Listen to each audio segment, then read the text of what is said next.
waiting to speak. Yes. And then No, I know that.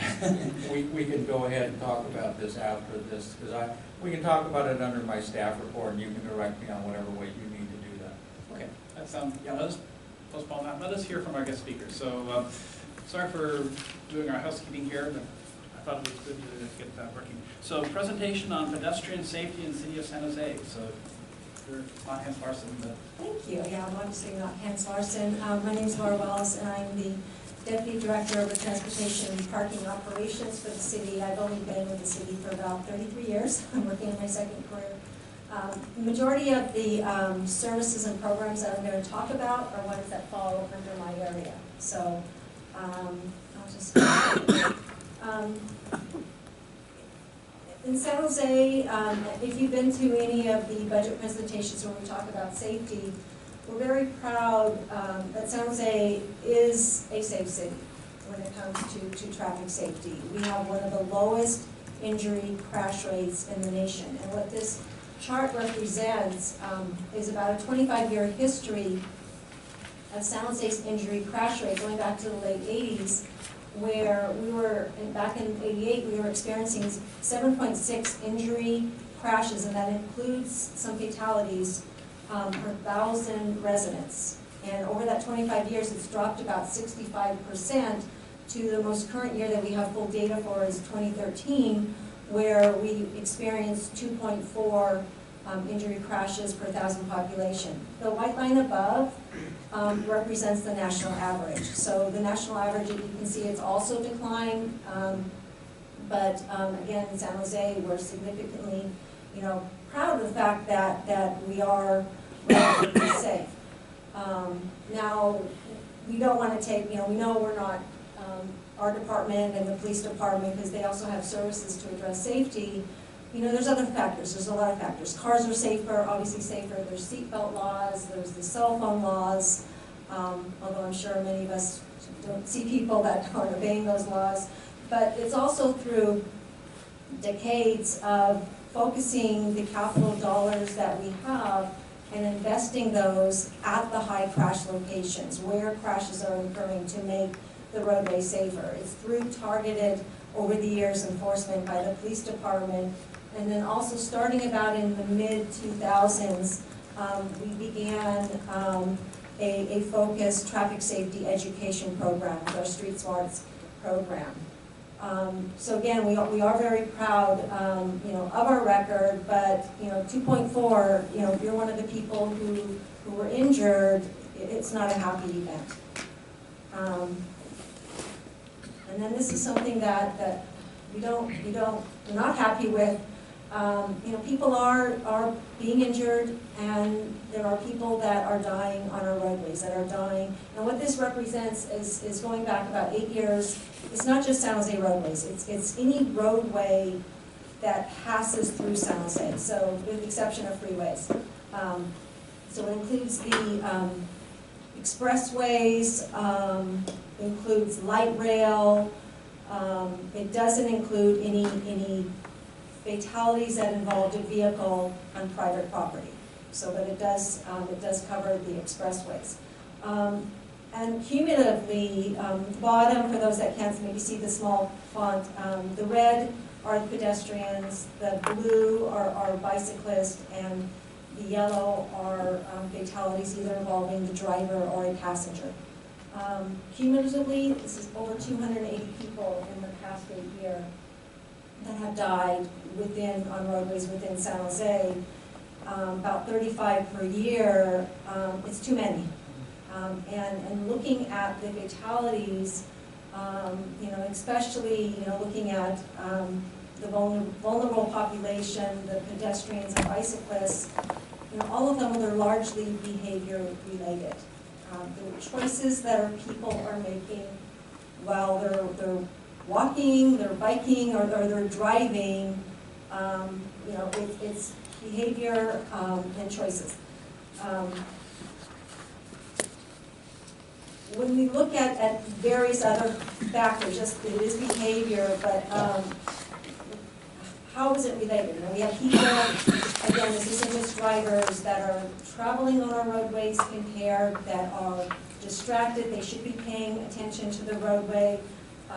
People eating, and it's just even, you know, simple act of tuning the radio, you can take your eye off the roadway, you know, for the split second, and a tragic injury or fatality crash can happen. It's evening hours. When we're looking at the fatalities, it's primarily in the late evening, early morning hours. You know, we always get requests for, my neighborhood isn't safe. But when we're looking at the serious, and the fatalities and the serious injuries, it's the major roadways. It's the arterials, the expressways, the multi-lane, the higher speed streets. And again, it's not our neighborhood streets. And that's what's guided our investment strategy over the years. The economy, you know, the economy is rebounding. There's more people on the street driving. There's more people walking and biking. In fact, we want to encourage the walking and biking. But then also, and we may have, as the budget has been presented to you over the years, our police department has fewer resources. So before, they used to have 42 dedicated traffic enforcement officers. Now I think it's down to around 10. And so they just don't have the resources that they used to provide the targeted enforcement. Just to hit home some of the, you know, the information I talked about earlier about, you know, behaviors, and looking at the fatalities that happened this year involving and honing in on pedestrians and bicyclists, because we really want to make the city safer for pedestrians and bicyclists. Half of the people that died were either a pedestrian or riding their bike. Half, so that's 21 this past year. Almost 40% of those involved DUI, either drinking or being on drugs, and the majority of those were not the driver. 95% were on the major roads. So again, it's not the neighborhood streets. About 3/4 were in the evening, so nighttime it's dark, early morning, 1 o'clock, 2 o'clock in the morning. And then another trend that we're seeing is people crossing mid-block. So you put that all together, it's an expressway, it's dark, someone may be under the influence, and they're crossing at night. It's not a safe thing to be doing. The other thing I just want to throw out there is the average age when we're looking at the pedestrian and bicycle fatalities, it's 55. 55. 55. I just want you to keep that number in mind.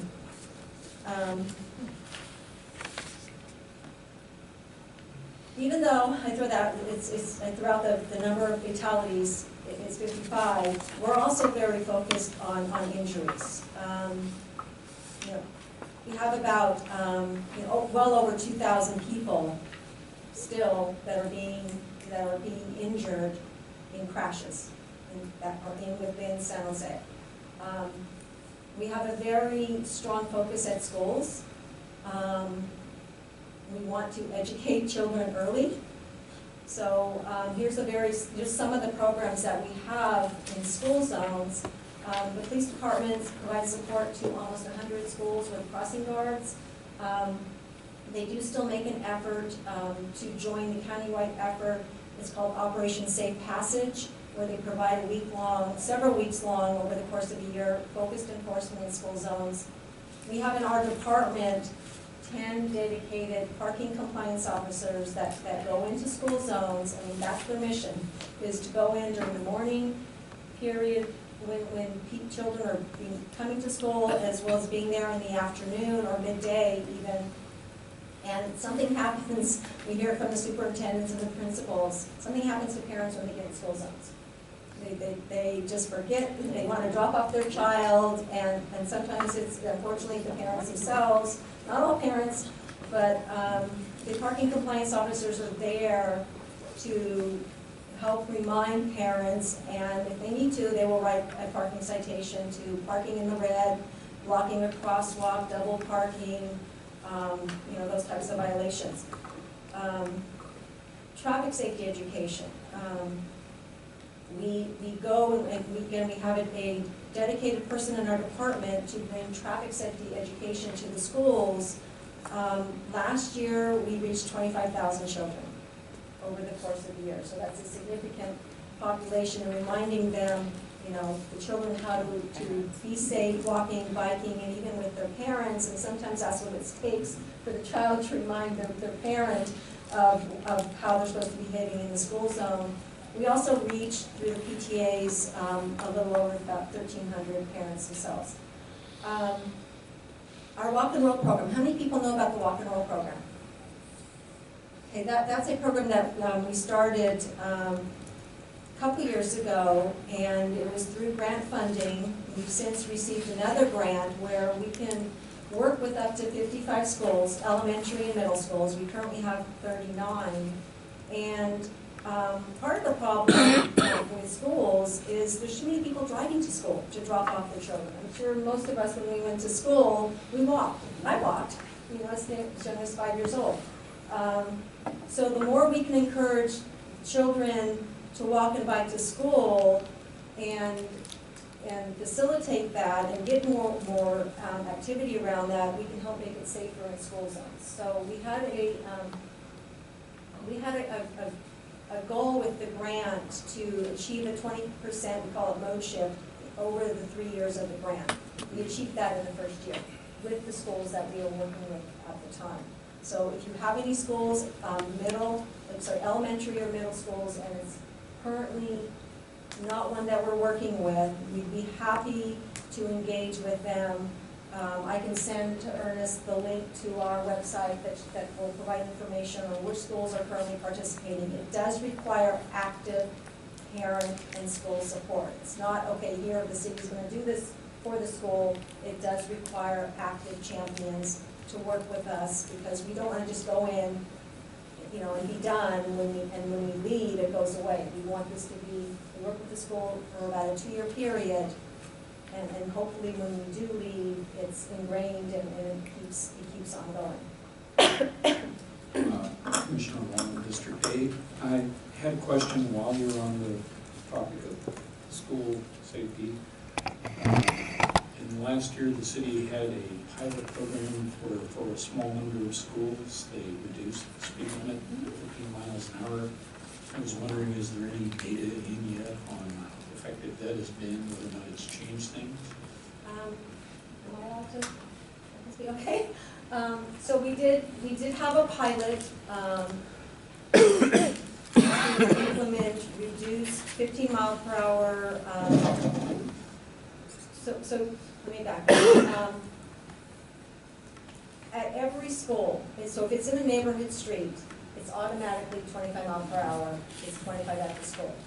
If it's on a road that's 30 mile per hour or above, during the time that children are walking to and from school, the state has already established that the speed limit is 25, so it reduces down to 25. Several years back, and I forget the exact year, the state provided cities with the ability to, where it deemed appropriate, to establish 15 mile per hour school zones, so not 24/7, but just when children were going to and from school, cities could adopt a 15 mile per hour school zone, but it's limited to school, the frontage at the school where the speed limit is no higher than 30, so it's not for the major roads, where there is a maximum of 2 travel lanes, and there needs to be a study done, fairly simple study, to establish that it's appropriate for that school. Council, as you can imagine, in many neighborhoods where 15, who doesn't want, you know, people to drive 15?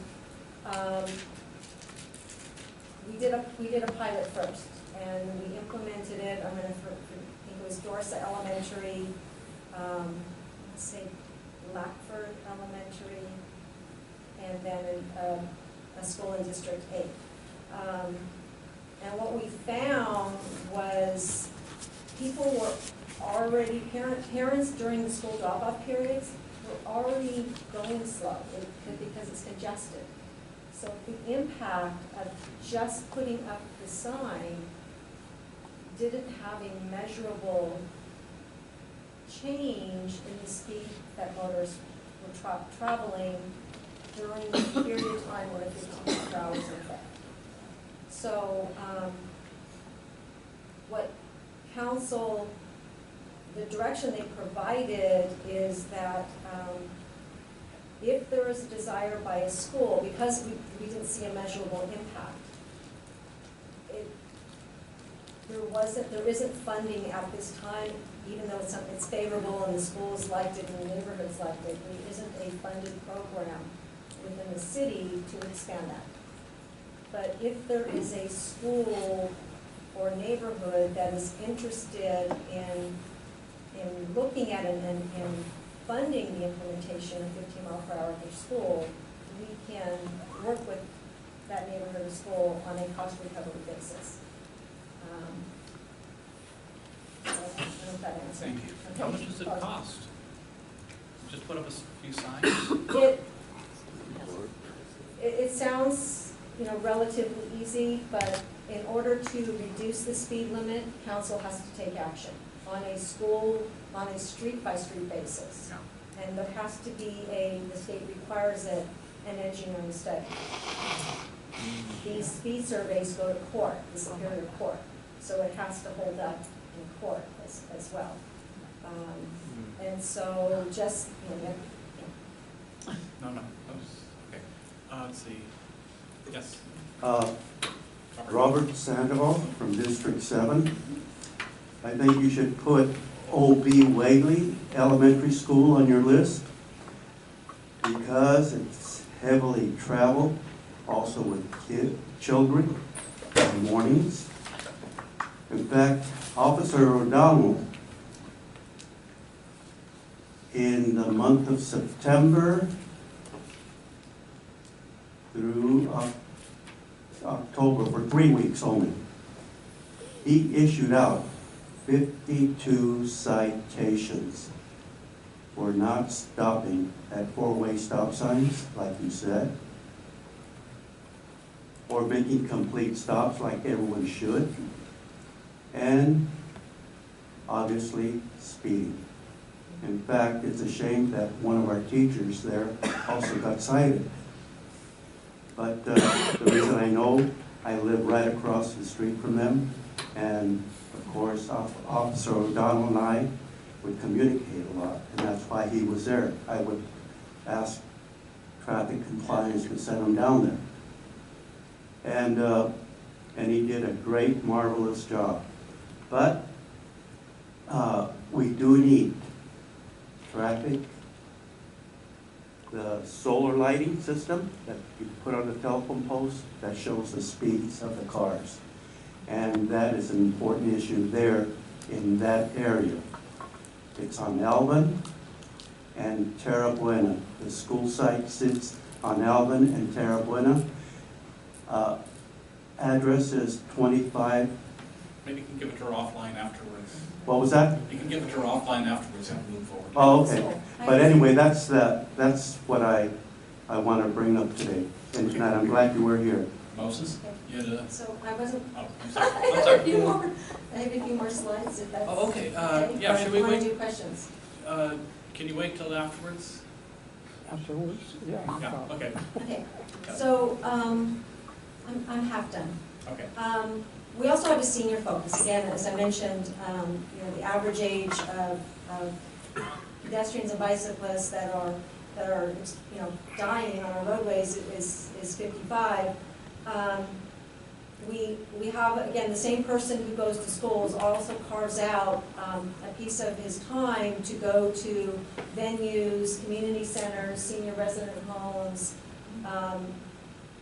some fairs that are held at, by hospitals to provide safety education to our senior residents. And last year we reached over 2,100 seniors to provide them with information on how to be a defensive walker, primarily when they're in the roadway. I'll touch on enhanced crossings in a bit, but we do strongly look at locations that are near senior venues. And then also recently, we are looking at our traffic signals that are near senior venues to add more time in the phase for seniors to get across the street, because it takes, a little bit longer, and although there's the federal minimum that we have to have, we've gone beyond that to provide more time. We are fortunate that beginning about 2 years ago, the economy is rebounding, funds are again available for safety projects, and what we have been doing for the past couple of years is implementing 20 enhanced crosswalks per year. So, and we're targeting, again, as I mentioned, we're targeting senior venues. We're looking at locations near schools, near shopping centers, on the major roadways. We've overlaid it with where are we experiencing injuries, fatalities involving pedestrians.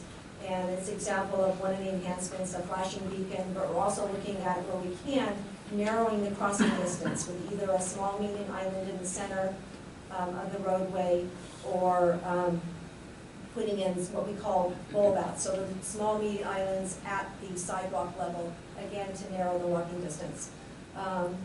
We, primarily through grant funds, were able to upgrade either existing signals to provide greater pedestrian mobility, or to install new signals. LED streetlights. How many have seen the new LED streetlights in the city? Awesome, aren't they? The city has 62,000 streetlights. By this summer, primarily through an arrangement with ESCO and Chevron, we will have 23,000 of those streetlights converted. So still more to do, but those are wider, brighter light, and we're also targeting locations where we've had an unfortunate Monterey Highway, White Road, Jackson come to mind as that had a higher number of pedestrian fatalities. And then traffic calming. We had a very robust traffic calming program going back in the early 2000s through about the mid 2000s, and then the funding, unfortunately, it dried up. But we do have, we're on the second year of a 2-year traffic calming program that council approved, where we're implementing about 30 projects, 3 per council district, focused on neighborhood streets, primarily to address adverse speeds or school safety. And school safety can be on a neighborhood street or a major road. And again, that's 30 projects. Hopefully we'll complete those by this summer. That's it. So, question. Okay, so Moses was Oh, first. okay, I'm off the 7th district, up in Rockland, where I live. Okay, we have a school back where I live. It's called Windmill Springs, and it really needs to be looked at. We have, right at the, where it crosses the streets, there's only 2 stop signs, but we actually need the 4, because cars just buzz right through, and I've seen where almost 3 people have gotten killed there. That needs to be taken care of. Also, all the corners need to be repainted, the curbs. We called DOT a few times, but can't seem to get them out there. So we do have some issues over there. We can Commissioner get Ramirez, somebody to look at them. What's that? The Windmill Springs, Windmill Springs is the is an elementary intersection? school. But what is the intersection? Okay, it's Sylvia, pretty close to McLaughlin, but it's off of Sylvia Drive. I think it's Alvin and Sylvia. So that is Alvin and Sylvia is the intersection for the Right there, two-way? yeah. We need the 4 stop signs there, not just 2. Because that's where the other car says buzz right through. Okay, I believe Nick, you were next. I just wanted to ask a question about, kind of pursuant to what Commissioner Sandoval mentioned about the radar detection signs, the flash.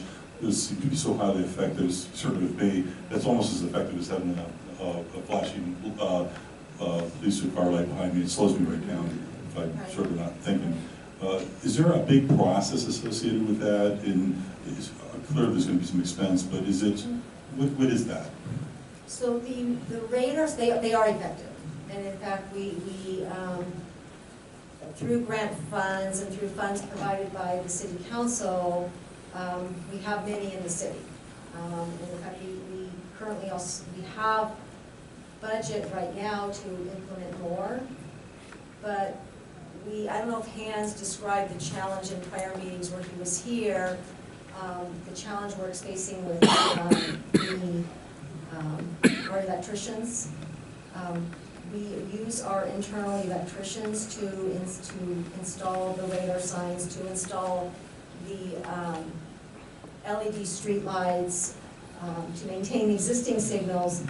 And because they're being impacted with keeping up with the copper wire theft, we're having to relook at how we're delivering some of these projects. And so we are fortunate that we're able to contract out many of the LED streetlights, contracting that out, as well as the flashing beacons that I showed earlier. But to put together a bid package for the radar signs, which using our internal electricians, it's about $45,000 to $50,000 for two, so one in each direction.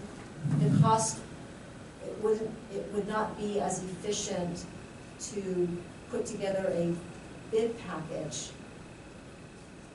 We wouldn't, the budget that we have wouldn't install as many signs as we would like, so we're waiting, and then our electricians are making inroads on the copper wires. What about temporary ones where they sometimes put them up temporarily for a trial period or something of that nature? And as an extension of that question, so that I don't have to keep going back. Absolutely. Sometimes neighborhood groups are willing to, $45,000 is a lot of money, but Right. if there was some lower cost associated with temporary because it didn't have to be permanently installed, maybe battery operated or something of that nature, neighborhood groups sometimes when they see an area where they're just adamant needs to be addressed, will be adamant enough to part with their own hard-earned personal dollars. Is that an option for any of this? It's one that we can consider. The police department has portable radar signs that they do deploy, and so you can go on. Captain Knox, excuse me for interrupting you. Captain Knox, I got a hold of him and he brought a portable, stationed it there on Elvin Avenue, high school playground, and it sat there for 3 full weeks. And what a difference it made. Believe me, it did make a difference. And of course now it's been removed.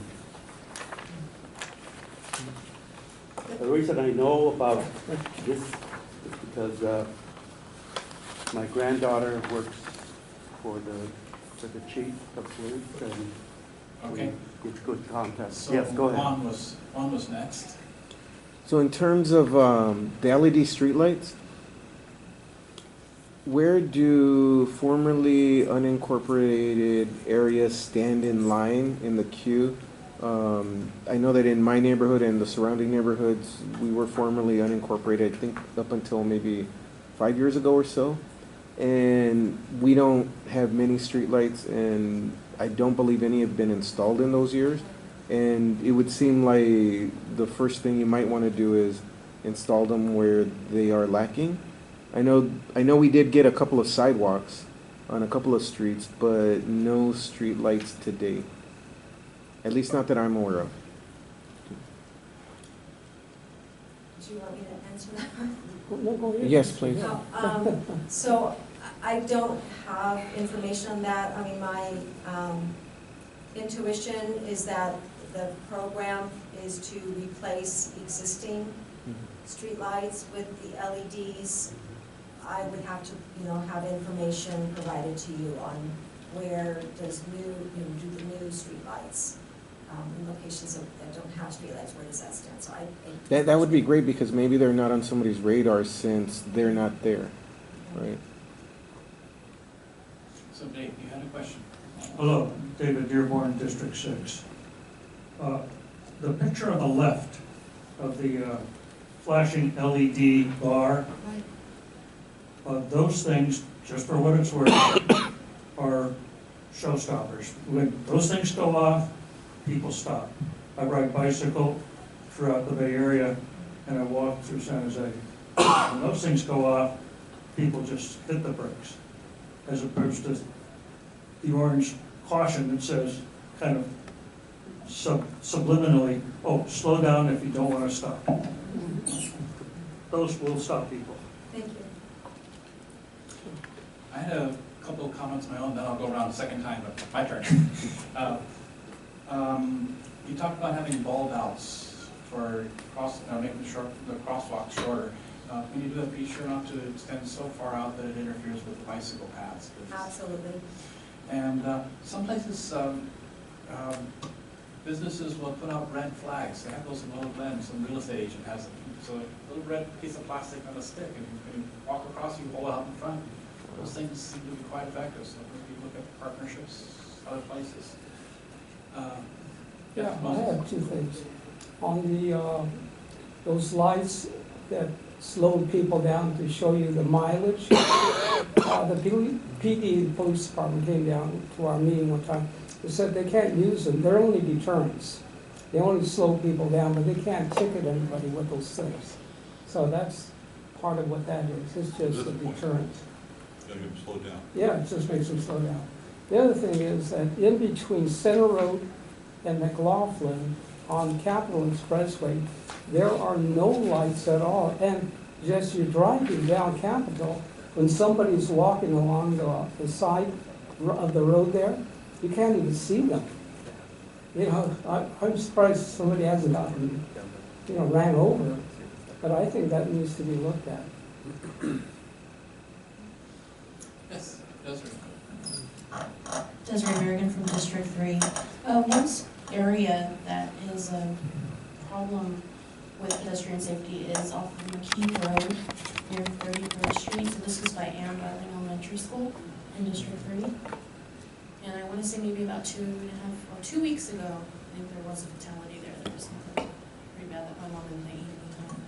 So anything you could do maybe to those, what are they, ballards?